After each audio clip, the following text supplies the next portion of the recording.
1절에서 21절인데 우리 18절까지만 읽도록 하겠습니다. 열왕기상 19장 1절에서 18절 말씀, 제가 1절부터 8절까지를 읽고 9절부터 18절까지는 우리 한 목소리로 같이 읽도록 하겠습니다. 제가 1절부터 8절까지 읽고 9절에서 18절까지 한 목소리로 함께 읽도록 하겠습니다. 아합이 엘리야가 행한 모든 일과 그가 어떻게 모든 선지자를 칼로 죽였는지를 이세벨에게 말하니, 이세벨이 사신을 엘리야에게 보내어 이르되, 내가 내일 이맘때는 반드시 내 생명을 생명을 저 사람들 중 한 사람의 생명과 같게 하리라. 그렇게 하지 아니하면 신들이 내게 벌이에 벌을 내림이 마땅하니라 한지라. 그가 이 형편을 보고 일어나 자기의 생명을 위해 도망하여 유다에 속한 브엘세바에 이르러 자기의 사원을 그곳에 머물게 하고, 자기 자신은 광야로 들어가 하룻길쯤 가서 한 로뎀 나무 아래에 앉아서 자기가 죽기를 원하여 이르되, 여호와여 넉넉하오니 지금 내 생명을 거두시옵소서. 나는 내 조상들보다 낫지 못하나이다 하고 로뎀 나무 아래에 누워 자더니 천사가 그를 어루만지며 그에게 이르되, 일어나서 먹으라 하는지라. 본즉 머리맡에 숯불에 구운 떡과 한 병 물이 있더라. 이에 먹고 마시고 다시 누웠더니 여호와의 천사가 또다시 와서 어루만지며 이르되, 일어나 먹으라. 내가 갈 길을 다 가지 못할까 하노라 하는지라. 이에 일어나 먹고 마시고 그 음식물에 힘을 의지하여 40주 40야를 가서 하나님의 산 호렙에 이르니라. 엘리야가 그곳 굴에 들어가 거기서 머물더니 여호와의 말씀이 그에게 임하여 이르되, 엘리야야, 내가 어찌하여 여기 있느냐? 그가 대답하되, 내가 만군의 하나님 여호와께 열심히 위반하오니 이는 이스라엘 자손이 주의 언약을 버리고 주의 제단을 헐며 칼로 주의 선지자들을 죽였음이오며 오직 나만 남았거늘 그들이 내 생명을 찾아 빼앗으려 하나이다. 여호와께서 이르시되, 너는 나가서 여호와 앞에서 산에 서라 하시더니 여호와께서 지나가시는데 여호와 앞에 크고 강한 바람이 산을 가르고 바위를 부수나 바람 가운데 여호와께서 계시지 아니하며 바람 위에 지진이 있으나 지진 가운데서도 여호와께서 계시지 아니하며 또 지진 위에 불이 있으나 불 가운데도 여호와께서 계시지 아니하더니 불 위에 세미한 소리가 있는지라. 엘리야가 듣고 겉옷으로 얼굴을 가리고 나가 구러기에 섬에 소리가 그에게 임하여 이르시되, 엘리야가 내가 어찌하여 여기 있느냐? 그가 대답하되, 내가 만군의 하나님 여호와께서 열심히 유별하오니 이는 이스라엘 자손이 주의 언약을 버리고 주의 제단을 헐며 칼로 주의 선지자들을 죽였으며 오직 나만 남았거늘 그들이 내 생명을 찾아 빼앗으려 하나이다. 여호와께서 그에게 이르시되, 너는 내 길을 돌이켜 광야를 통하여 다메섹에 가서 이르거든 하사엘에게 기름을 부어 아람의 왕이 되게 하고, 너는 또 nim시의 아들 예후에게 기름을 부어 이스라엘 왕이 되게 하고, 또 아벨므올라 사밧의 아들 엘리사에게 기름을 부어 너를 대신하여 선지자가 되게 하라. 하사엘의 칼을 피하는 자를 예후가 죽일 것이요 예후의 칼을 피하는 자를 엘리사가 죽이리라. 그러나 내가 이스라엘 가운데 7,000명을 남기리니 다 바알에게 무릎을 꿇지 아니하고 다 바알에게 일맞추지 아니한 자니라. 아멘. 우리 전후 좌우로 함께 한번 평안의 인사를 하겠습니다. 기도하러 참 잘 오셨습니다. 우리 함께 한번 인사하겠습니다. 기도하러 참 잘 오셨습니다. 제가 고신대에 신학과를 나왔는데요. 신학과 시절에 학부 때 수련회를 갑니다. 마르투스 수련회를 해서 4월달, 5월달 이때쯤에 매년마다 이렇게 수련회를 갔습니다. 수련회 때 무슨 말씀을 드렸는지 제가 지금 다 기억이 잘 안 나지만은 거기에 수련회 때 마지막 날에 되면 각 조별로 이렇게 연극을 만들어서 이렇게 발표를 하는 시간이 있습니다. 근데 그 연극 중에 한 장면이 제가 지금도 아직까지 기억을 하고 있어요. 아주 인상 깊은 연극 꽁트 연극을 하더라고요. 제가 설교는 기억이 안 나는데 그때 꽁트 무슨 연 봤는지는 아직 기억을 하고 있어요. 그만큼 임팩트 있게 꽁트를 했어요. 무슨 꽁트를 했느냐? 제목이 만약 그리하셨다면, 만약에 그리하셨다라면 라는 제목입니다. 그러면서 여러분 몇 가지 장면이 나오는데 그 중에 한 장면에 이런 장면이 나와요. 이 분들이 만드니까 우리 선배님들 후배들이 만든 연극이죠. 이런 장면이 나옵니다. 예수님 십자가에 달리십니다. 십자가에 달리셔가지고 하늘을 보시면서 엘리 엘리 라바 사막다니 이렇게 하십니다. 그러니까 밑에 있던 그 연구하는 사람들이 봐라 엘리야 부른다 그러면서 옆에 있던 애가 또 하나님의 아들이면 십자가에서 내려오라, 이스라엘 왕이여 내려오라, 그러면 우리가 믿겠나, 이렇게 성경에 나오는 말이 있잖아요, 그죠? 그걸 막 이야기를 합니다. 그런데 그 순간 예수님이 십자가에서 내려오십니다. 네, 십자가에 내려오면서 아니 이것들이 보자 하니까 누구를 보자기로 하나 이렇게 얘기를 하거든요. 누구 자꾸 이것들이 누구를 보자 하니까 보자기로 하나 이러면서 야 이리 와 대제사장 이리 와봐, 내가 진짜 하나님의 아들이라면서 이렇게 한대 치시고, 그리고 야 너희고 아까 좀 전에 내 채찍질했던 군병들 너희들이 다 이리 와 저기 뭔지 보이나? 하늘에 저게 뭔지 보이나 하니까 다 사람들 보니까 저게 바로 내가 부리는 천군과 천사다. 미가엘 와서 이놈들 좀 혼 좀 넣어라. 그래가지고 옆에 천사 같은 사람들이 내려와가지고 또 막 이렇게 군병들 때리고, 여러분 이런 장면이에요. 이렇게 장면을 만약에 그를 하셨다면, 그런데 그 다음 나오죠. 예수님은 이렇게 하지 않으셨습니다. 하시면서 진짜 장면이 나와요. 저들을 사하여 주옵소서. 저들은 하는 죄를 알지 못함이니이다. 다 이루었다 하고 십자가에서 죽으십니다. 성경 그대로, 그렇죠? 그리 하셨다면, 만약에 그리 하셨다면, 그러나 예수님은 그리 안 하셨습니다. 여러분 이 연극의 핵심 포인트였습니다. 제가 아직까지 기억을 하고 있습니다. 여러분 한번 생각해 보세요. 당시의 유대인들의 메시아에 대한 기대는 어디에 가까웠을까요? 앞에 그리 하셨다면 이 연극에서 그 앞부분에 가까웠을까요? 뒷부분에 가까웠을까요? 유대인들의 메시아에 대한 기대는 그 전자에 가까웠습니다. 앞부분에 가까웠습니다. 그들에게 메시아가 임하는 방식, 이 말은 다른 말로 하면 하나님의 나라가 성취되는 방식입니다. 하나님 나라가 성취되는 방식, 그게 어떤 모습이었을까요? 크고 강한 바람 가운데서 홍해가 갈라지고, 지진 가운데서 여호와의 적들이 땅으로 꺼져버리고, 불이 하늘에서 임하여서 적을 불살라버리는 그런 장면으로, 그런 광경으로 메시아가 임하시고 하나님의 나라가 성취되기를 기다리고 있었을 것입니다. 당시의 유대인들은 말이죠, 그걸 기다리고 있었을 것입니다. 근데 여러분 그런 이미지들은 유대인들의 망상이 만들어낸 것이 아닙니다. 유대인들이 스스로 망상으로 그렇게 만들어낸 것이 아닙니다.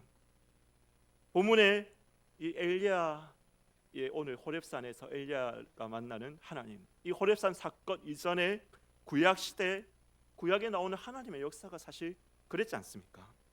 하나님은 강한 바람 가운데서 홍해를 가르셨죠. 홍해를 가르시면서 이스라엘을 구하셨습니다. 모세를 대적하는 고라 자손들을 땅을 꺼지게 하셔가지고 땅을 꺼져 삼키게 하셨습니다.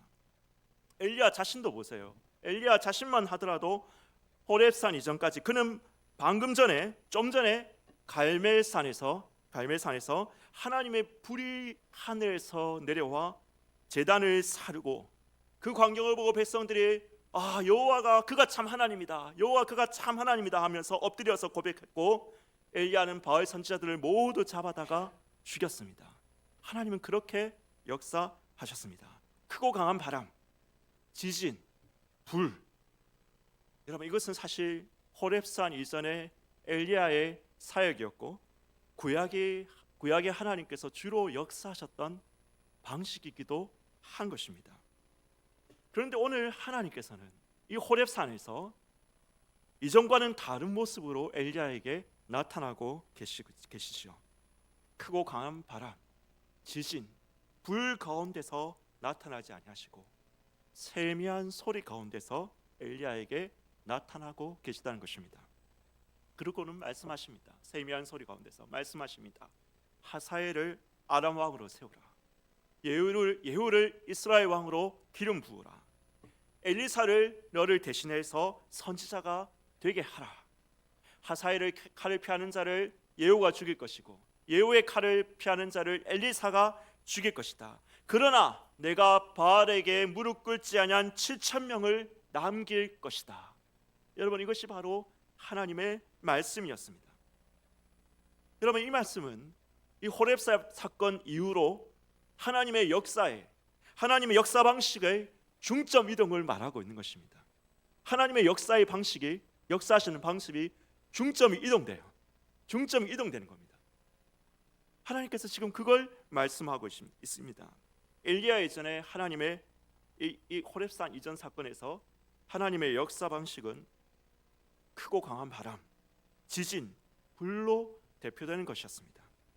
하나님은 10가지 재앙을 애굽에 내리시고 홍해를 가지고 홍해를 가르시고 구름기둥, 불기둥으로 이스라엘을 인도하시고 태양과 달을 멈추시고 여리고를 무너뜨리시고 우박을 내리셔서 블레셋을 진멸하는 역사.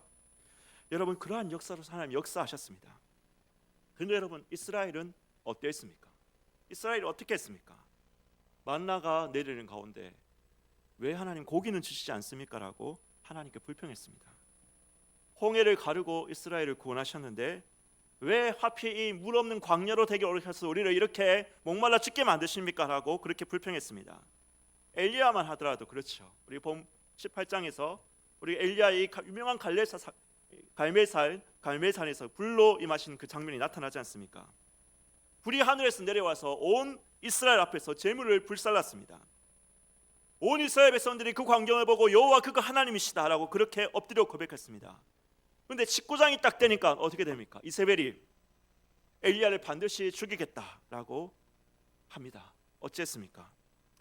여러분, 우리 같으면 어떻게 하겠습니까? 우리가 그런 놀라운 광경을 봤다면, 이 놀라운 경험을 갈멜산에서 우리가 했다면, 이세벨이 엘리야를 죽인다고 하면 여러분 어떻게 하겠습니까? 여러분, 아합이나 이세벨에게 반란이라도 저는 일으킬 것 같아요. 오므리 왕조 따위가 뭔데? 너희가 이제 갓 이대된 왕조가 그 따위가 뭔데? 하나님이 자신이 이렇게 나타내셨는데 이세벨 너 따위가 뭔데? 엘리야를 죽인다고? 하나님을 대적한다고? 네가 먼저 왕자에서 내려와라. 이런 백성들이 들고 일어날 만하지 않습니까? 온 백성이 들고 일어나서 반란이라도 일으킬 만한 하지 않습니까? 그런데 조용합니다. 조용합니다. 아무도 돕는 사람 없습니다. 엘리야를 도와주겠다는 사람, 함께 들고 일어나겠다는 사람 아무도 없습니다. 엘리야는 형편을 보고 도망갑니다. 여러분, 우리는 집단 경험을 하면 하나님을 온 사람들이 믿을 것 같죠. 만약에 하나님이 대한민국 하늘에 구름 기둥을 세우시고 불기둥을 세우셔서, 만약에 우리가 어떤 야외 집회를 하고 있는데, 기독교인들이 야외 집회를 하고 있는데 하나님이 불기둥을 세우시고 구름 기둥을 세우셔서 그 기독교인들을 보호하신다면, 이것이 언론을 통해서 대한민국 전역에 중계된다면, 여러분, 그러면 우리가 온 대한민국 사람들이 하나님을 믿을 것 같지요. 우리는 그럴 것 같지요.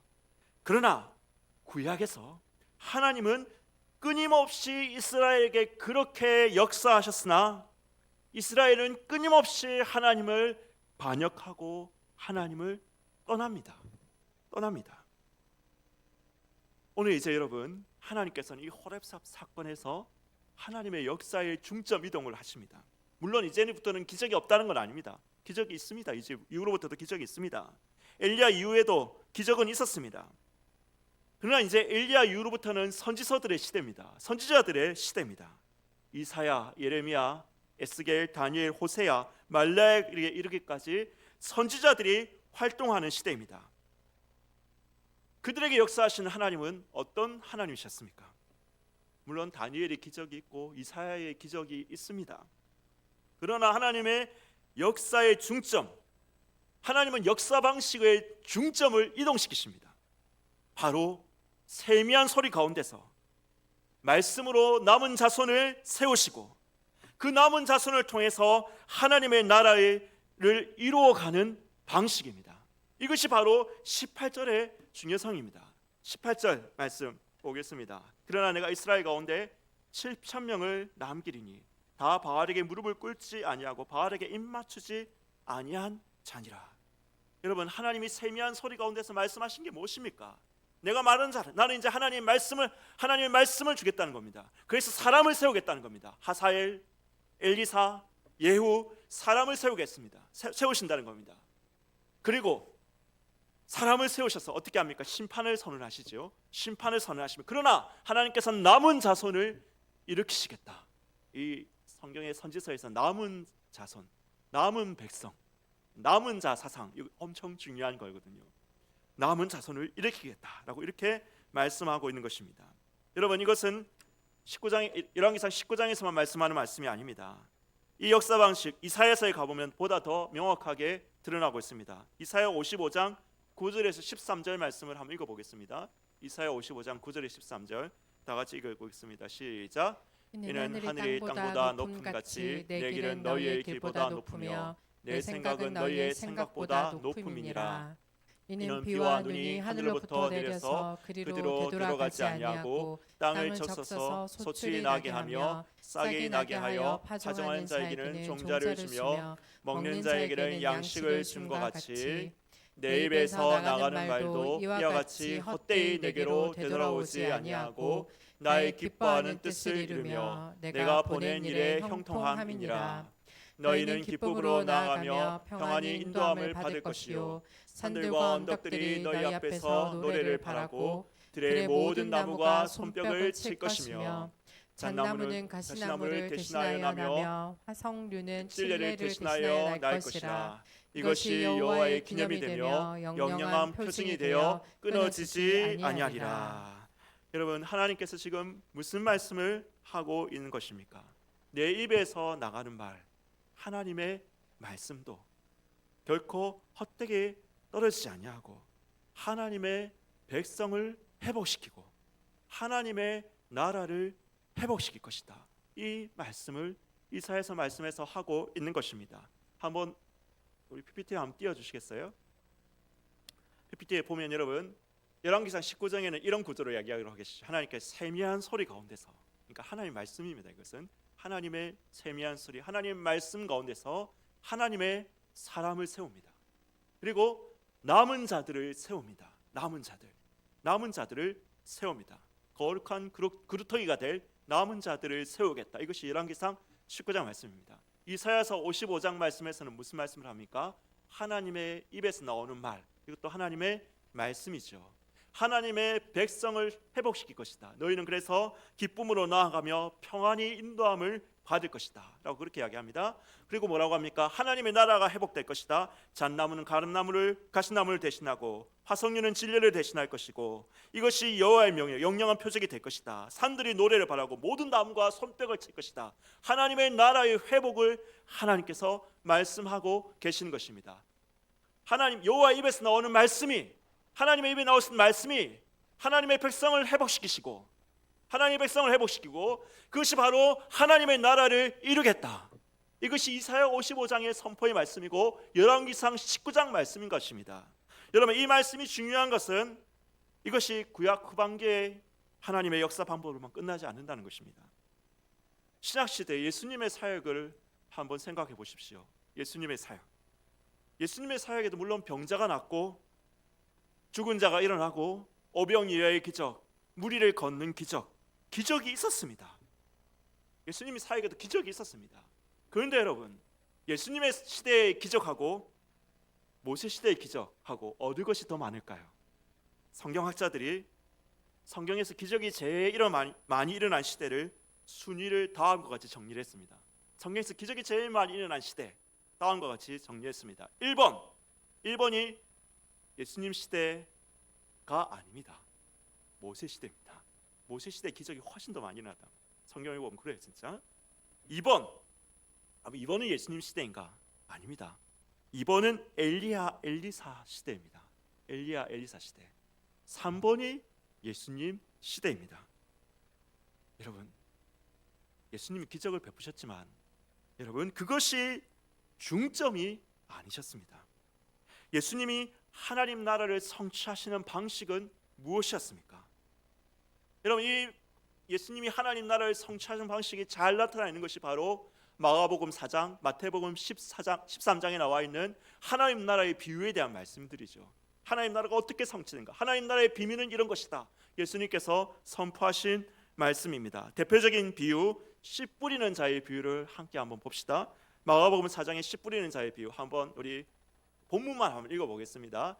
자, 함께 한번 읽어보겠습니다. 시작. 들으라, 씨를 뿌리는 자가 뿌리러 나가서 뿌릴새 덜어는 길가에 떨어지매 새들이 와서 먹어버렸고 덜어는 흙이 얕은 돌밭에 떨어지매 흙이 깊지 아니하므로 곧 싹이 나오나 해가 돋은 후에 타서 뿌리가 없으므로 말랐고 덜어는 가시떨기에 떨어지매 가시가 자라 기운을 막음으로 결실하지 못하였고 덜어는 좋은 땅에 떨어지매 자라 무성하여 결실하였으니 30배나 60배나 100배가 되었느니라 하시고 또 이르시되 들을 귀 있는 자는 들으라 하시니라. 아멘. 여러분, 예수님께서 이 말씀을 가지고 이렇게 선포하셨죠. 이것이 바로 하나님 나라의 비밀이다. 이것이 하나님 나라의 비밀이다. 너희에게는 허락되었으나 다른 이스라엘 사람들에게 허락되지 아니하는 하나님 나라의 비밀이다라고 이렇게 말씀하셨습니다. 그러면서 이 비밀을 풀어주시면서 무슨 이야기를 하셨습니까? 이 씨는 뭐라고 이야기했습니까? 뭐라고 했습니까? 14절 말씀에 보면 마가복음 14장 14절 말씀에 보면 이 씨는 뭐라고 할까요? 하나님의 말씀이다. 하나님의 말씀이다.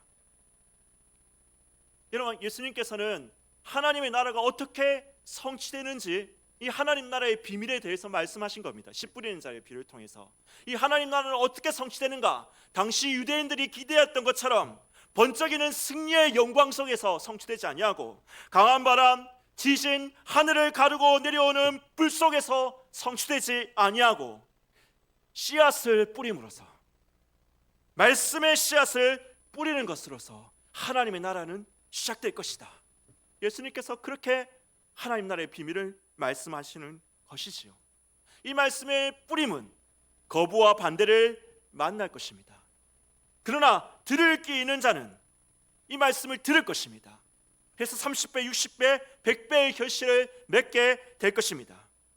예수님의 말씀은 많은 사람들에 의해서 거부를 당할 것입니다. 어떤 이는 길가의 밭처럼 듣자마자 말씀을 튕겨내고 빼앗겨 버릴 것입니다. 어떤 이는 말씀으로 인해서 축복과 영광이 아니라 고난과 박해가 일어나면 말씀을 빼앗길 것입니다. 이것이 돌짝밭에 떨어진 밭이지요. 가시떨기에 떨어진 밭은 어떤 것입니까? 어떤 이는 세상의 욕심과 유혹 때문에 말씀을 빼앗기게 될 것입니다. 그 결과 그들에게 심판이 임할 것입니다.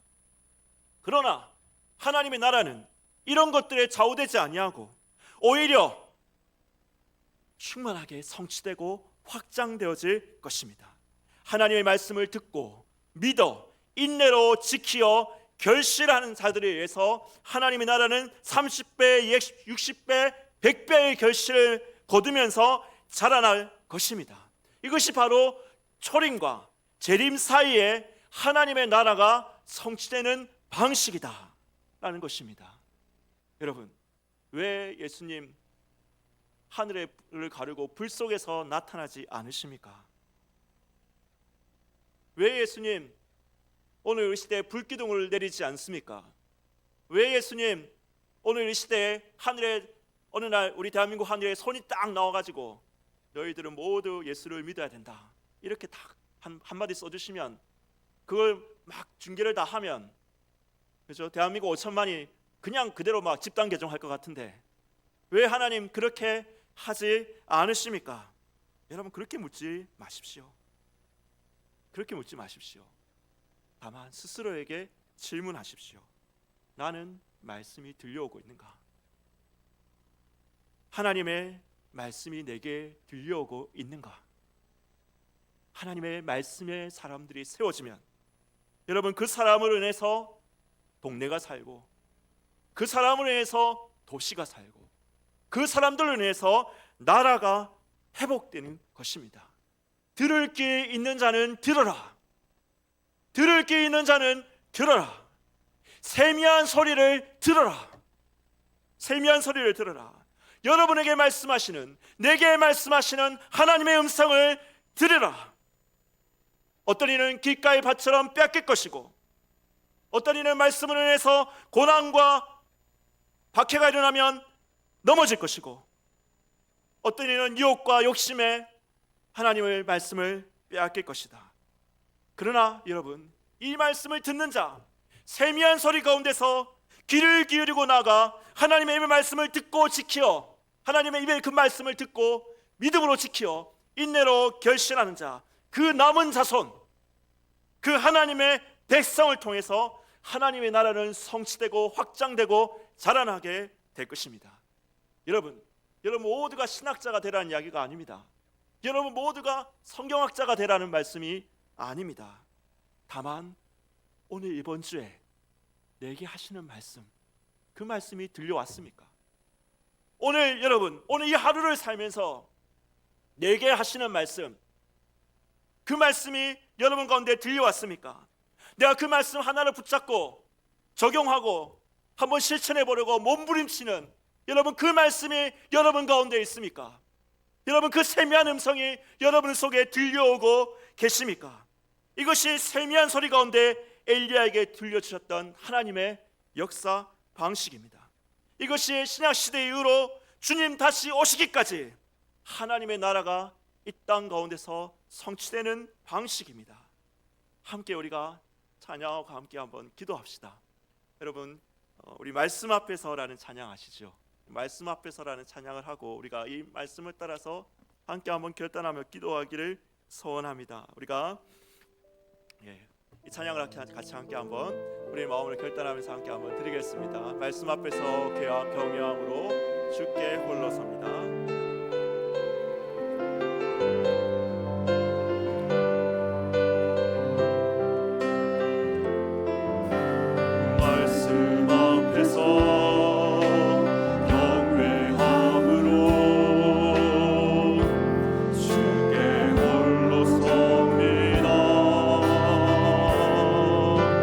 생명의 말씀 읽고 순종해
우리의 귀를 열어 주셔서 귀 있는 자는 주의 말씀을 들으라고 주님께서 말씀하십니다.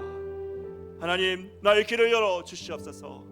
세상의 인본주의의 목소리로 채우지 말게 하시고 오늘 내게 하시는 말씀, 이번 주에 하시는 말씀, 나에게 하시는 그 음성을 듣고 하나님 들을 수 있는 세미한 소리 가운데 말씀하시는 주의 음성을 들을 수 있는 자가 되게 하여 주시옵소서. 주여, 말씀을 들을 뿐만 아니라 인내로 지키어 결실하는 자가 되게 하소서. 말씀으로 인해서 축복과 영광이 있을 뿐만 아니라 고난과 핍박이 오더라도 나는 말씀의 길을 걷겠노라, 나는 말씀의 길을 걷겠노라라고 하나님 그렇게 결단하고 다짐하기를 소원합니다. 주여, 세상의 욕심과 재물의 영광을 거룩하신 하나님의 영광과 바꾸지 말게 하여 주시옵소서. 나는 하나님의 영광을 구하겠습니다. 나는 욕심의 사람이 아니라 진리의 사람이 되겠습니다. 주여, 역사하여 주시옵소서. 주여, 말씀하여 주시옵소서. 주여, 은혜를 주시옵소서. 이 시간 다 함께 한번 주의 이름을 한번 크게 부르고 우리 사회적 기도자 인도자 나올 때까지 함께 기도하도록 하겠습니다. 주여,